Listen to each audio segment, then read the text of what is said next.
Have you fallen to the floor during a game and broke a bone? Ouch!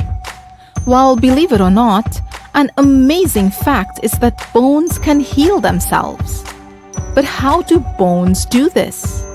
How do bones repair themselves?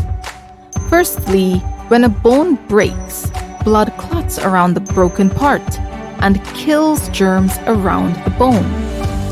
Secondly, after some time, a soft substance will be formed to connect the bones, mostly made up of collagen. How do they do this? They get help from cells called chondroblasts.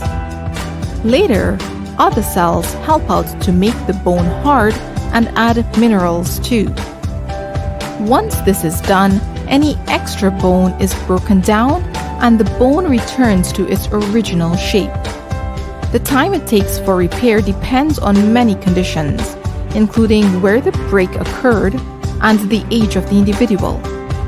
So next time you talk about broken bones, now you know a little bit more about that and how the body works to heal it.